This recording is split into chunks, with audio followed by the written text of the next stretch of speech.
Shalom. आज की सुबह के लिए प्रभु को धन्यवाद करते कि प्रभु ने हमें मौका दिया है कि आज इस सुबह हम मिलकर उसके नाम को प्रशंसा और उसके नाम को महिमा दे सके। मेरे प्यारो, आज सुबह के लिए हम प्रभु यीशु मसीह का तहे दिल से धन्यवाद करते कि जिसने मौका दिया, जीवन दिया कि हम उसके वचनों का अभ्यास करें, उसके वचनों पर चले और उसके नाम की प्रशंसा और महिमा कर सके।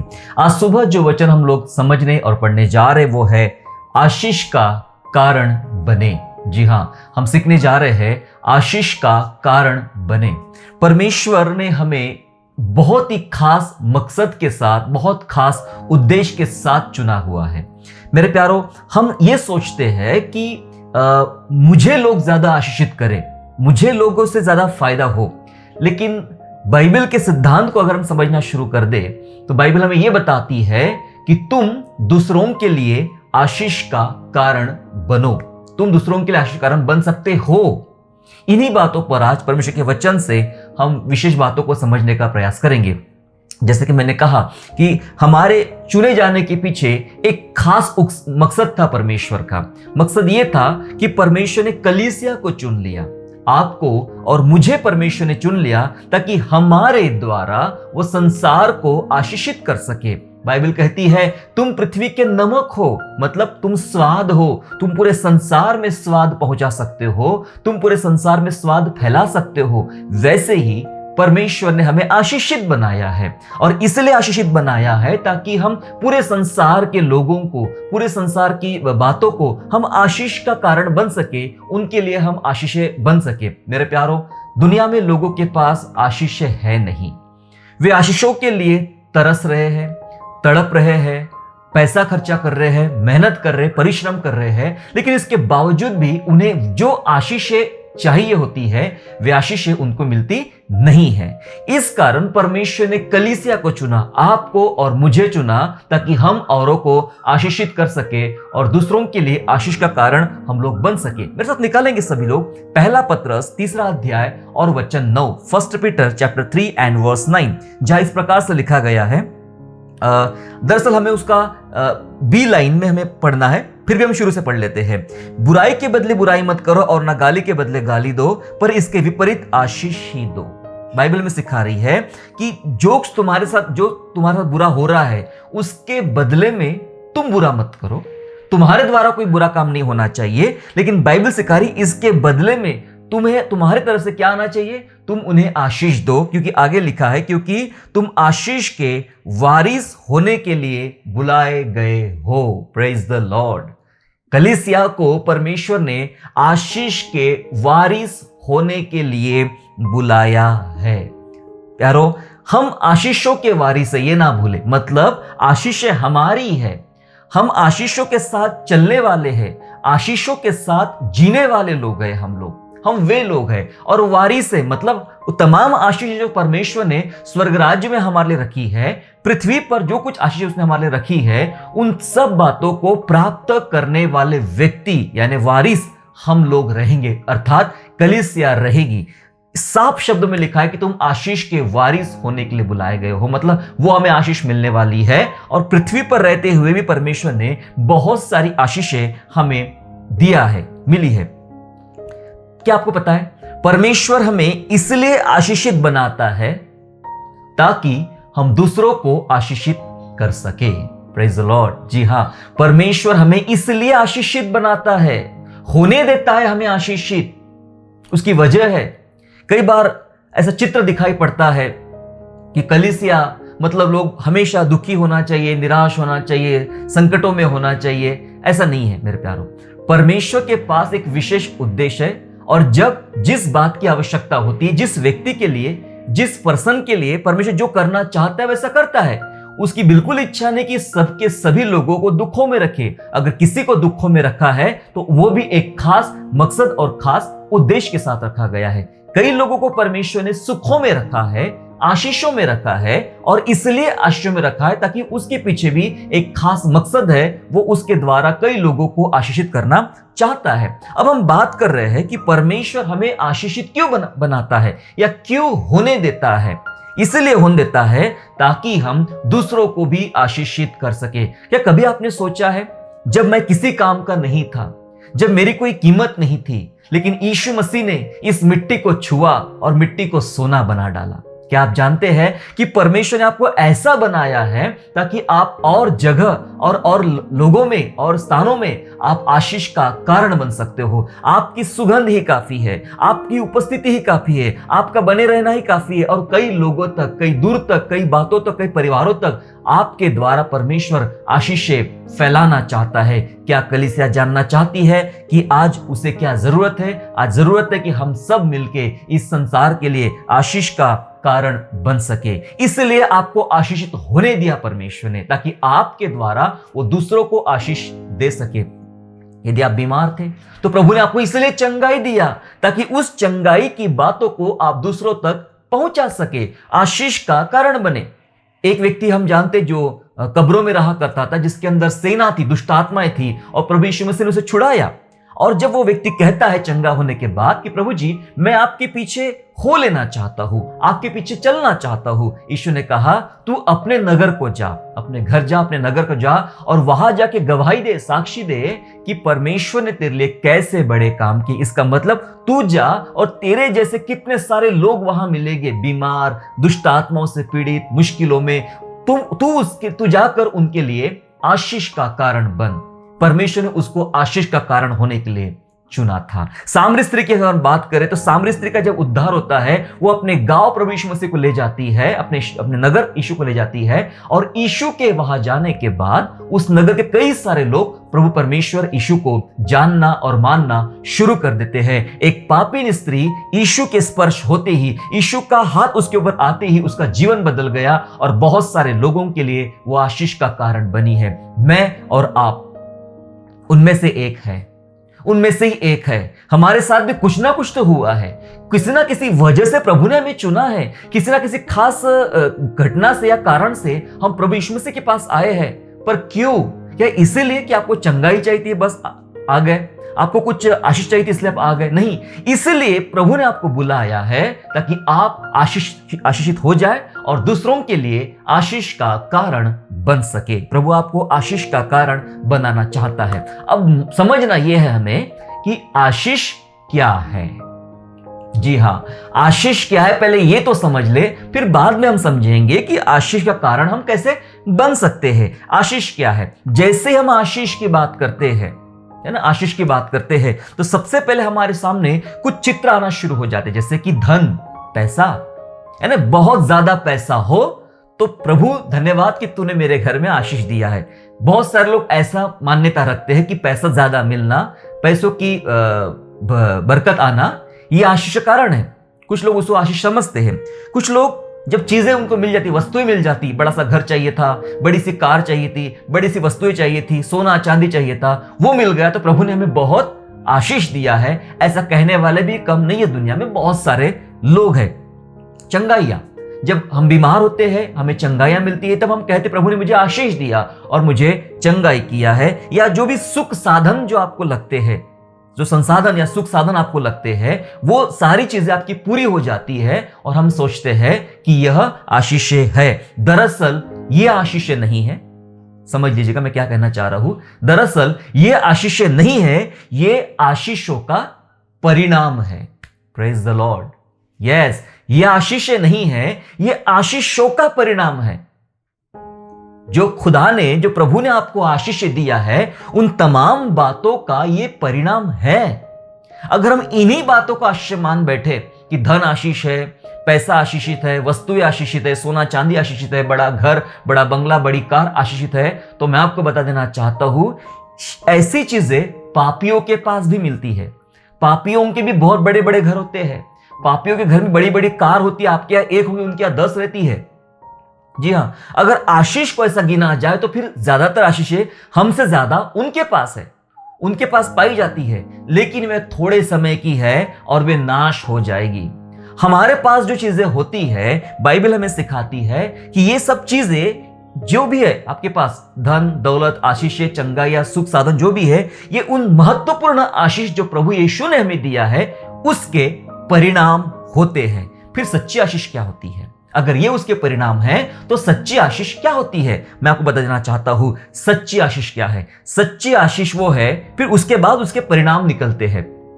सच्ची आशीष है प्रभु की प्रसन्नता। मतलब मेरे जीवन से, मेरे व्यवहार से परमेश्वर प्रसन्न होता है, परमेश्वर खुश हो रहा है। मैं जो कर रहा हूं, मैं जैसा जी रहा हूं वैसा करने से यदि परमेश्वर प्रसन्न हो रहा है, इसका यह मतलब है कि परमेश्वर की आशीषें आपके ऊपर है। Praise the Lord. यस, आशीषें है। फिर प्रभु के करीब रहना, प्रभु के करीब रहना यह एक आशीष है। कई लोगों को यह मौका नहीं मिला है। बहुत सारे लोग तरस रहे हैं कि ऐसा मौका उनको मिले कि वे परमेश्वर के सन्मुख रहे, करीब रहे, करीब बैठे रहे, है ना, करीब बैठे रहे। पर प्रभु ने अगर यह मौका आपको दिया है, आप अपने आप को प्रभु के करीब पाते हो, मैं हमेशा परमेश्वर करीब रहता हूं ऐसा आपको लगता है, इसका यह मतलब है कि आपके ऊपर बहुत बड़ी आशीष है, बहुत बड़ी आशीष अगर आप प्रभु के करीब रह रहे हो तो। यदि पवित्र आत्मा हमारे भीतर रह रहा है, आप उसको महसूस करते हो, उसका अनुभव करते हो, पवित्र आत्मा आपके अंदर रह रहा है, महसूस कर रहे हो, उसके द्वारा जो काम हो रहे हैं आप उसको देख पा रहे हो, तो इसका मतलब यह है कि आप बहुत आशीषित है, क्योंकि आपके भीतर पवित्र आत्मा रहता है। यह महत्वपूर्ण बात है। उसके वचन पर आप चलते हो, उसका वचन आप मानते हो, उसका वचन आपके अंदर रहता है, वो काम करता है। इसका यह मतलब है कि आपके पास बहुत आशीषें है। यस, आप आशीषित व्यक्ति है। अब उस आशीषित व्यक्ति के परिणाम होते हैं ये। जी हां, परिणाम। शायद उसके परिणाम फलस्वरूप आपको मिल सकता है धन, आशीष, संपत्ति, चंगाइया, सुख साधन या अन्य तमाम दुनिया की चीजें, जो कुछ आपको चाहिए होती है वो उसके परिणाम स्वरूप प्रभु आपको देता है। लेकिन मुख्य आशीषें ये है जो इस समय हमने सीखा है। अब हम जानेंगे आशीषों के नियम क्या है। जी हां, आशीषों के लिए प्रभु ने कुछ नियम बना के रखे हैं। उन नियमों को हमें समझना पड़ेगा। एक परमेश्वर का नियम है आशीष का। क्या नियम था जो आप इस नियम को हम लोग उत्पत्ति में पढ़ते हैं। जी हां, जेनेसिस में जब प्रभु यीशु मसीह ने या परमेश्वर ने इब्राहिम को बुलाया, जी हां, इब्राहिम की बुलाहट आई, तो उस समय ये सिद्धांत परमेश्वर ने इब्राहिम को बताया। जी हां, आशीष देने का सिद्धांत परमेश्वर का है, जो उत्पत्ति 12 और वचन 3 में मिलता है। जेनेसिस चैप्टर 12 एंड वर्स 3, जहां इस प्रकार लिखा है, और जो तुझे आशीर्वाद दे उन्हें मैं आशीष दूंगा, और जो तुझे कोसे उन्हें मैं शाप दूंगा। भूमंडल के सारे कुल तेरे द्वारा आशीष पाएंगे।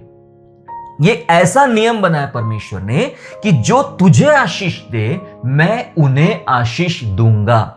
ये ऐसा नियम बना के रखा मेरे प्यारो परमेश्वर ने। इसका मतलब यह है कि परमेश्वर हमें इसलिए आशीषित होने देता है ताकि हम दूसरों को आशीषित कर सके। या दूसरे सादे शब्दों में बता दूं तो यह ऐसा हो सकता है, या लिखा है जो तुझे आशीष दे मैं उन्हें आशीष दूंगा। इसका मतलब यह है कि परमेश्वर उनको ब्लेस करना चाहता है। दूसरे लोगों को, संसार के लोगों को, अन्य जातियों को या अन्य तमाम लोगों को परमेश्वर ब्लेस करना चाहता है, आशीषित करना चाहता है, पर डायरेक्ट नहीं। परमेश्वर नियम बनाए, पहले उनके मन को तैयार करता है, उनके मन को उकसाता है कि तुम पहले उठो और जाके परमेश्वर के कलीसिया को, परमेश्वर के भक्तों को जाके ब्लेस करो। जी हां, ऐसे कई लोग आपको दिखेंगे, विश्वासियों में भी और अविश्वासियों में भी, जो परमेश्वर ने आपके इर्द गिर्द रखा है ताकि वो आपको ब्लेस कर सके किसी ना किसी बात से। अगर कोई आपको पानी पिला रहा है, इसका मतलब वो आपको ब्लेस कर रहा है, आपको आशीष दे रहा है। इसलिए नहीं कि आपकी जरूरत है, वो इसलिए कि ये उसकी जरूरत है। परमेश्वर आपके द्वारा उस व्यक्ति को प्रतिफल देना चाहता है, आशीषित करना चाहता है।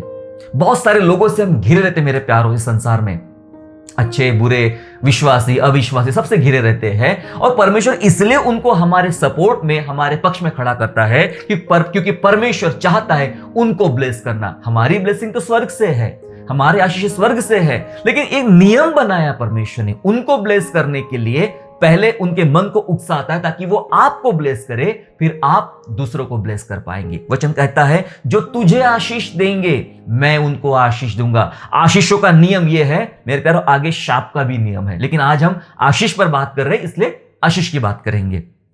यह प्रभु ने नियम बनाया है ताकि हम आशीषित हो जाए उनके द्वारा, ताकि जो आशीष, जिनके द्वारा आशीषित हो रहे हैं, हम उनको आशीषित कर पाए। याकूब और लाबान की बात सब लोग जानते हैं।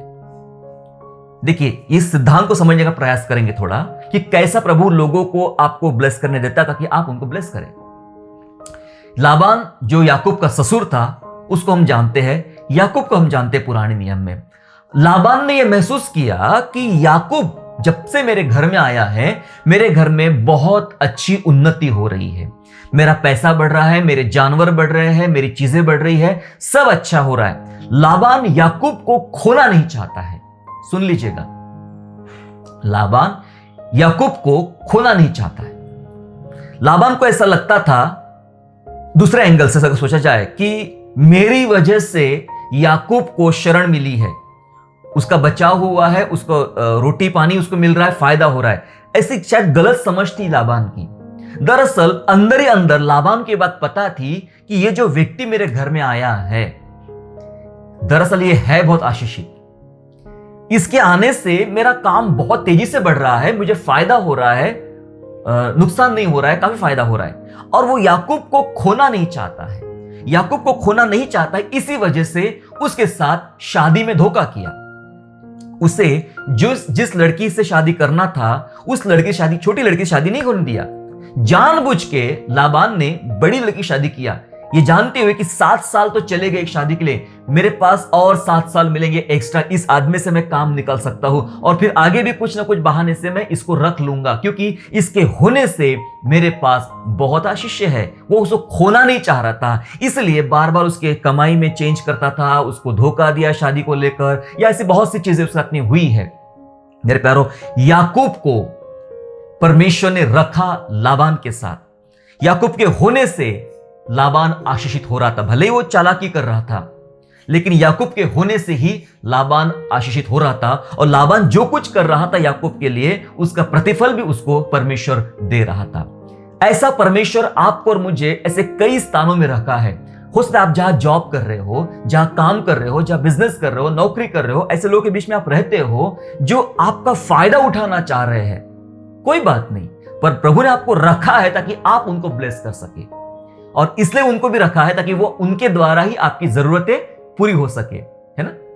यस, तो कई बार ऐसे लोगों को भी हमें सहन करना होता है और झेलना पड़ता है मेरे प्यारों, क्योंकि प्रभु आपके द्वारा उनको भी ब्लेस करना चाहता है। अगर आप अपने बॉस से कंटाल गए हो, अपने स्टाफ से कंटाल गए हो, आपको परेशानियां हो रही है, उठो और मन में बोलना शुरू करो कि तेरे लिए प्रभु ने मुझे रखा है ताकि मैं तुझे आशीषित करूं, और मेरे लिए प्रभु ने तुझे रखा है ताकि तेरे ही द्वारा मुझे बरकत मिल सके। जी हां, ऐसा प्रभु के काम है। मिस्र आशीषित इसलिए हुआ क्योंकि यूसुफ आशीषित था। यूसुफ आशीषित था। यूसुफ के कदम रखते ही, मिस्र में आते ही, मिस्र का प्रधानमंत्री बनते ही मिस्र के दिन बदलना शुरू हो चुका था। मिस्र जो कंगाली से या भूखमरी से गुजरने वाला था, वो बचा लिया गया क्योंकि यूसुफ आशीषित व्यक्ति था और उसके द्वारा मिस्र आशीषित हुआ। परमेश्वर ने यूसुफ को चुना ताकि वो मिस्र को ब्लेस कर सके। यस मेरे प्यारो, यूसुफ अपने आप में आशीषित था। वो जहां रहेगा वहां आशीष आती थी। वो पोतीफर के घर में रहा, वहां आशीषित थी। लिखा है वचन में, वहां आशीषित थी उसके वजह से। वो जेल में गया, वहां आशीषित थी यूसुफ की वजह से। वो मिस्र में गया, वहां आशीषित थी यूसुफ की वजह से। मैं आपको यही नियम समझाने के प्रयास कर रहा हूं जो प्रभु ने उत्पत्ति 12 में बनाया है। प्रभु ने आपको और मुझे, कलीसिया को आशीषित बनाया है ताकि हम दूसरों के लिए आशीष का कारण बन सके। वो लोग हो सकता है विश्वासी हो, वो लोग हो सकता है अविश्वासी हो, जिनके लिए प्रभु ने आपको रखा है ताकि आपके द्वारा वो उनको ब्लेस कर सके। कुछ 1-2 बातें बता के मैं समाप्त करना चाहता हूं जल्दी से। क्या आप जानते हैं, अब हम सीखेंगे हम कैसे आशीष का कारण बने या हम कैसे दूसरों को आशीषित कर सकते हैं। जी हाँ, क्या आप जानते हैं हमारी उपस्थिति, आपका प्रेजेंस, यस आपका प्रेजेंस, हमारी उपस्थिति ही कई बार दूसरों के आशीष का कारण हो सकती है। कभी आपने सोचा इस बात को? मेरा वहां खड़े रहना, मेरा वहां चले जाना, मेरा उसके कंधे पे हाथ रखना, मेरा उस संगति में बैठना हो सकता है कि उनके आशीष का कारण बने। परमेश्वर मेरे द्वारा उनको बरकत देना अगर चाहता है तो इसलिए कई बार परमेश्वर आपको ऐसे स्थानों में ले जाएगा। आपकी उपस्थिति रखना बहुत जरूरी होती मेरे प्यारों। आपको घटना याद है एलीशा की? शुनेम में गया, वो शुनेमिन स्त्री जिसने एलीशा को देखा कि ये कोई प्रभु का भक्त जान पड़ता है, अपने घर में बुलाया, उसके लिए कमरा बनाया, खाने की, सोने की, सब चीजों की व्यवस्था उसके लिए किया। जब एलीशा वहां से निकला तो क्या बोलकर गया कि अगले बार जब आऊंगा तो तेरे घर में संतान की आशीष होगी। जी हां, उसकी उपस्थिति, एलीशा की उपस्थिति ने शुनेमिन स्त्री का परिस्थिति बदल गई, क्योंकि वो एक ऐसी औरत थी जिसके घर में कोई संतान नहीं थी, और एलीशा की उपस्थिति की वजह से शुनेमिन स्त्री के घर में एक संतान हुई। क्या आप समझ सकते हो? किसी की उपस्थिति ही इतनी जरूरी, मतलब इतनी महत्वपूर्ण हो जाती है कि उसके प्रेजेंस से, उसकी उपस्थिति से ही परमेश्वर कई बार आपको ब्लेस कर सकता है। और एलीशा के द्वारा परमेश्वर ने उस शुनेमिन स्त्री को ब्लेस किया। नया नियम में एक स्टोरी है, नया नियम में घटना है जब मरियम गर्भवती थी और इलीशिबा जो उसकी रिश्तेदार थी वो भी गर्भवती थी। तो जब मरियम उठकर इलीशिबा के घर पहुंचती है और इलीशिबा जब दरवाजा खोलती है और सलाम कहती है, तो बाइबल कहती है कि इलीशिबा के पेट का बच्चा पवित्र आत्मा से भरा उछल पड़ा। क्यों? कोई तो आया है, कोई तो आया है, उद्धारकर्ता, और उद्धारकर्ता की मां आई है। जी हां, मरियम की उपस्थिति ही, मरियम की उपस्थिति ही मेरे प्यारो इलीशिबा के लिए बहुत आशीष का कारण बनी, है ना। मरियम की उपस्थिति ही इलीशिबा के लिए आशीष का कारण बनी। मैं यही बताना चाहता मेरे प्यारो, उपस्थिति आपकी बहुत मायने रखती है। चले जाइए ऐसे घरों में, ऐसे लोगों में जो संकट में खड़े हैं, जो दुआ कर रहे हैं, जो समस्या से झूंझ रहे हैं, मुश्किलों में जी रहे हैं। आप कुछ नहीं, बस जाके बैठ तो जाइए, आप बैठ तो जाइए, आप उनसे बात तो कीजिए, उनके लिए दुआ तो कीजिए, उनके साथ आप प्रभु का प्यार तो बांटिए। शायद आपकी उपस्थिति ही उन परिवारों के लिए, उन लोगों के लिए आशीष का कारण बन सकती है। ऐसा तो परमेश्वर ने, प्रभु यीशु मसीह ने नियम भी बताया बाइबल में। जी हाँ, न्यू टेस्टामेंट में पढ़ेंगे हम लोग। मत्ती रचित सुसमाचार अध्याय 10 निकाल लेंगे, gospel of Matthew chapter 10 and verse 11 to 13। 11 से लेकर 13 वचन तक इस प्रकार लिखा गया है। वहां पर मैं आपके लिए पढ़ना चाहता हूं। यीशु ने ये शिक्षा दिया अपने चेलों को। लिखा है, जिस किसी नगर या गांव में जाओ तो पता लगाओ कि वहां कौन योग्य है। जिस किसी नगर या गांव में जाओ तो आप पता लगाओ कौन योग्य है, और जब तक वहां से न निकलो उसी के यहां रहो। मतलब जो योग्य व्यक्ति दिखता है उसके घर में रहो, और घर में प्रवेश करते हुए उसको आशीष देना। यस, अपने चेलों को सिखाए, घर में प्रवेश करते हुए उसको आशीष देना। यदि उस घर के लोग योग्य होंगे तो तुम्हारा कल्याण उन पर पहुंचेगा, परंतु यदि वे योग्य ना हो तो तुम्हारा कल्याण तुम्हारे पास लौट आएगा।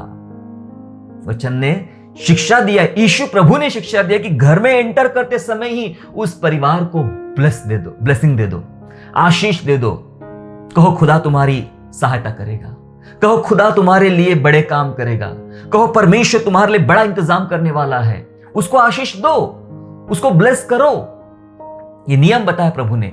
यदि वो योग्य होगा वो आशीष लेने के, ऐसा नहीं होता कि आपने किसी को भी दे दिया और मिल गया। उसका सामने वाले का योग्य होना भी जरूरी होता है, परमेश्वर की तरफ से उसकी नियुक्ति होना जरूरी होता है। प्रभु यीशु कहते हैं अगर योग्य होगा तो जो आपने आशीष दिया है वो उसके पास बनी रहेगी, उसका कल्याण होगा। यदि वो योग्य नहीं होगा तो वो आशीष जो आपने बोली थी वापस आपके साथ जब आप निकलोगे आपके साथ चलती बनेगी। जी हाँ, ये नियम बताया परमेश्वर ने। शुनेमिन स्त्री योग्य थी, इसलिए एलीशा की उपस्थिति से उसके घर में संतान आई। जी हाँ, इलीशिबा योग्य थी, इसलिए मरियम की उपस्थिति से वो पवित्र आत्मा से उसके गर्भ का बच्चा भर गया। आपको परमेश्वर एलीशा के समान और मरियम के समान आपका इस्तेमाल करना चाहता है। जाइए, और यदि वे योग्य होंगे तो परमेश्वर आपके द्वारा उनको ब्लेस करेगा। जी हाँ, आपकी उपस्थिति के द्वारा ही कई बार हम दूसरों को आशीष का कारण, दूसरों के लिए आशीष कारण हम लोग बन सकते हैं। दूसरा अंतिम कारण, अंतिम नहीं है, बहुत सारी बातें हैं पर समय हमारे पास कम है। जी हाँ, दूसरी बात बताना चाहता हूं मैं कि कई बार मदद करके कलीसिया मदद करके दूसरों के आशीष का कारण बन सकती है। यह तो हुआ उपस्थिति के द्वारा। दूसरा कारण हम जान रहे हैं मदद के द्वारा। यदि आप और मैं किसी की सहायता करने निकल पड़े, वो सहायता कैसी भी हो सकती है। आत्मिक हो सकती है, आर्थिक हो सकती है, भौतिक हो सकती है, सामाजिक हो सकती है, कोई भी प्रकार की सहायता हो सकती है। यदि आप वो सहायता करने निकल पड़ते हो तो हो सकता है कि आपकी वह मदद दूसरों के लिए आशीष का कारण ठहर सकती है। दूसरा कुरिन्थियों में चलेंगे हम लोग, 2 Corinthians chapter 8 and verse 1 to 5। दूसरा कुरिन्थियों 8वां अध्याय 1 से लेकर 5 तक प्रभु के वचन में ऐसा लिखा गया है। ये मकीदुनिया की कलीसिया के विषय में लिखा गया था। पौलुस जब सेवकाई कर रहा था कुरिन्थियों के दौरान, तब वहां पर कुछ बात कह रहा है। कहता है, अब हे भाइयों, हम तुम्हें परमेश्वर के उस अनुग्रह का समाचार देते हैं जो मकीदुनिया की कलीसिया पर हुआ है। जी हाँ, ऐसा अनुग्रह हुआ है मकीदुनियाई चर्च पर कि क्लेश की बड़ी परीक्षा में उनके बड़े आनंद और भारी कंगालपन के बढ़ जाने से उनकी उदारता बहुत बढ़ गई। क्या हो गया? उनके ऊपर क्लेश बढ़ा, उनके ऊपर कंगालपन बढ़ा, लेकिन उसके बावजूद भी ये मकीदुनियाई कलीसिया की उदारता बहुत बढ़ गई। आगे सुनिएगा, और उनके विषय में मेरी यह गवाही है कि उन्होंने अपनी सामर्थ भर वरन सामर्थ से बाहर मन से दिया, और इस दान में और इस पवित्र लोगों की सेवा में भागी होने के अनुग्रह के विषय में हमसे बार बार बहुत विनती किया। क्योंकि कलीसिया के लिए जो चंदा इकट्ठा किया जा रहा था, यहूदी लोग जो प्रभु में बढ़ रहे थे यरूशलेम में, वहां के लोगों के लिए जो चंदा लिया जा रहा था, सो ये लोग, इनके ऊपर क्लेश है, इनके ऊपर दुख है, ये लोग खुद संकट में है, गरीबी में है, उसके बावजूद भी इनकी उदारता इतनी बढ़ गई और इन्होंने बार बार रिक्वेस्ट किया पौलुस से और वहां के सेवकों से कि तुम हमें ये दान के लिए सेवा करने का मौका हमें दो, हम इस मौके को लेना चाहते हैं। उन्होंने मदद किया कलीसिया की। आगे लिखा है, और जैसी हमने आशा की थी वैसी ही नहीं, वरन उन्होंने प्रभु को फिर परमेश्वर की इच्छा से हमको भी अपने तई दिया। प्रभु को भी दिया और हमको भी दिया। हमारी सहायता किया, मंडली की सहायता किया, परमेश्वर के कलीसिया की उन्होंने सहायता किया, मकीदुनियाई चर्च ने। ऐसा करके क्या हुआ?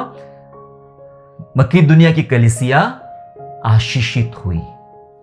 उसने दूसरे कलीसिया को ब्लेस किया, दूसरे सेवकों को ब्लेस किया, दूसरे परिवारों को ब्लेस किया, और वो खुद आशीषित होने लगी। उसके बारे में आगे भी वर्णन लिखा है मकीदुनिया के बारे में। मैं आपको बता देना चाहता मेरे प्यारों, आप किसी की मदद करके, किसी की सहायता करके, किसी की हेल्प करके, किसी के लिए जो कुछ लग रहा है वो देकर, आप उस व्यक्ति के लिए, उस मंडली के लिए, उस परिवार के लिए आशीष का कारण बन सकते हो। और इसलिए ही प्रभु ने आपको और मुझे चुना है। पौलुस एक जगह ऐसा भी कहता है, हम उसको पढ़ेंगे, फिलिपियंस चैप्टर 4 एंड वर्स 18। फिलिपियो 4 अध्याय और वचन 18 इस प्रकार कहता है, सुनिएगा, मेरे पास सब कुछ है वरन बहुतायत से है।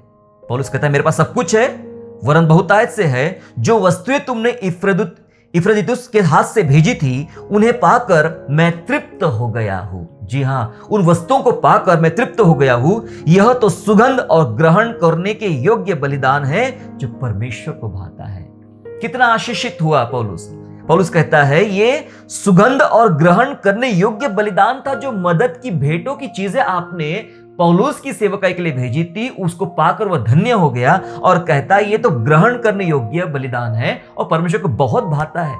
कितना आशीषित हुआ पौलुस। किसके द्वारा? उस कलीसिया के द्वारा, जिस कलीसिया ने उनको ये दान भेजा। फिलिपियों की बात चल रही है यहां पर। मेरे प्यारों, मैं आपको यह बता देना चाहता हूं कि आपकी मदद भी, आप मदद करने के द्वारा दूसरों के आशीष का कारण बन सकते हो। हमेशा सोचते कि मैं आशीषित हो जाऊं, मुझे मिले, मुझे मिले, मुझे मिले। आपको तो बहुत कुछ मिला है। मिला है परमेश्वर का वचन, मिला है पवित्र आत्मा, मिला है परमेश्वर की उपस्थिति, मिला है प्रभु का प्यार। ये आशीष है हमारे लिए, और इसके परिणाम स्वरूप आपको बहुत सारी चीज प्रभु दे रहा है। धन दे रहा है, बरकत दे रहा है, चंगाइयां दे रहा है, वस्तुएं दे रहा है, बहुत कुछ दे रहा है। अब समय आया है कि हम दूसरों के लिए अब हम कैसे आशीष का कारण बन सकते हैं। कलीसिया अपने स्वाद को, अपने सुगंध को दूसरों तक हमें ले जाना है, अरोमा है, हमें दूसरों तक ले जाना है। क्या आप तैयार हो दूसरों के लिए आशीष का कारण बनने के लिए? क्या आपको ऐसा लगता है कि यस, मैं भी किसी के लिए आशीष का कारण बन सकता हूं? यदि आप बन सकते हो तो तैयारी कर लीजिए, आप सचमुच आशीष का कारण बनोगे। ये बहुत बड़ी बात है कि प्रभु आपको एक निमित्त बना रहा है, कारण बना रहा है। आशीष का कारण परमेश्वर आपको बना रहा है, निमित्त। यस, निमित्त बनना बहुत बड़ी बात है और इसके परिणाम बहुत होते। भले आपका नाम आगे होगा या नहीं होगा, लोग आपको याद रखेंगे, नहीं याद रखेंगे, आपके बारे में चर्चा होगी नहीं होगी, लेकिन जो काम होगा वो अद्भुत होगा और उस कामों के द्वारा प्रभु की महिमा होगी। जिस छोटी सी लड़की ने नामान के घर में संदेशा दिया कि यदि मेरा मालिक मेरे गांव में होता तो जरूर चंगा होता, वह प्रभु का सेवक है, चंगा करता। उस छोटी सी लड़की की बात सुनकर नामान जाता है परमेश्वर के घर में या परमेश्वर के लोगों के घर में एलीशा के पास, और एलीशा के द्वारा जो चमत्कार होता है वो आज सब लोग याद करते हैं। नामान का कोढ़ निकल जाना सबको याद है, एलीशा के द्वारा सात बार डुबकी लगाने के लिए बताना ये सबको याद है। शायद उस छोटी लड़की को कोई याद नहीं करता है, भूल गए लोग उसको, जबकि उसी के द्वारा यह कार्य किया गया था। हो सकता है प्रभु लोग आपको भी भूल जाए उस छोटी लड़की के समान। इससे फर्क नहीं पड़ता कौन आपको याद रखता है कौन आपको भूलता है, पर इससे बहुत फर्क पड़ता है कि नामान की चंगाई के द्वारा कितने सारे लोग आशीष पा रहे हैं, एलीशा के कामों के द्वारा कितनों का विश्वास परमेश्वर पे बढ़ रहा है। ये बहुत मायने रखता है। यस, आप आशीष का कारण बनिए। ये छोटी सी लड़की उस परिवार के लिए आशीष का कारण बनी, आप भी बन सकते हो कई लोगों के लिए। आइए हम लोग प्रार्थना करें, प्रभु से निवेदन करें, विनती करें, प्रभु मुझे ऐसा बना कि मैं भी दूसरों के लिए आशीष का कारण बन सकूं। आइए हम लोग प्रार्थना करेंगे। पिता यीशु मसीह के नाम से आपका हम धन्यवाद करते प्रभु कि आपने हमें सचमुच बहुत आशीषित किया है। आशीष के वारिस होने के लिए प्रभु जी आपने हमको बुलाया है, हम धन्यवाद करते हैं। प्रभु जी हम विनती करते पिता परमेश्वर होने पाए कि हमारे जीवन से बहुत सारे लोग आशीष प्राप्त करें। प्रभु हमें सिखा हम और क्या करें, हमारी प्रार्थनाओं के द्वारा प्रभु जी कई लोग आशीषित हो सकते। ईश्वर राजा हमारे वचन प्रचार करने से, गवाहियां देने से, मदद करने से, सेवा करने से, धन देने से, उपस्थिति रखने से प्रभु कितनों के घर कितनों के परिवार आशीषित हो सकते। प्रभु जी आप हमें बताइए, आपने इसी बात के लिए हमें चुना, जिस प्रकार प्रभु आपने यूसुफ को चुना था मिस्र के लिए पिता राजा, आपने अपने दास को चुना था पिता परमेश्वर, हमें सीख लिया पिता परमेश्वर। याकूब के विषय में लाबान के घर के लिए उसको चुना था पिता परमेश्वर, और ऐसे कई सारे सेवकों के बारे में जानते प्रभु जी, जहां प्रभु जी आपने उनको चुना था कई दूसरे लोगों को ब्लेस करने के लिए। हे पिता आज हम अपने लिए विनती करते, मेरे लिए मैं विनती करता हूं, कलीसिया के लिए, मंडली के लिए विनती करता पिता परमेश्वर, हम पर ऐसा अनुग्रह दे प्रभु कि हमारे द्वारा भी कई सारे लोग आशीषित हो सके। ईश्वर राजा हमें आशीष का निमित्त बना, कारण बना। ईश्वर राजा हमारे पास तो अपनी कोई हैसियत नहीं है, हम इतने कुछ खास नहीं है प्रभु जी, लेकिन जब यीशु हमें छूता है, यस प्रभु ये मिट्टी सोना बन जाती है, हम पापी से धर्मी बन जाते हैं, अशुद्ध से शुद्ध बन जाते पिता परमेश्वर, और हमारे द्वारा प्रभु आप कई लोगों को आशीषित करते हो। हम धन्यवाद करते प्रभु, हमें अनुग्रह दे, ब्लेस कर और आपके काम के लिए इस्तेमाल होने दे पिता परमेश्वर। धन्यवाद स्तुति करते हैं, धन्यवाद के साथ प्रभु यीशु मसीह के नाम से प्रार्थना मांगते हैं, आमेन।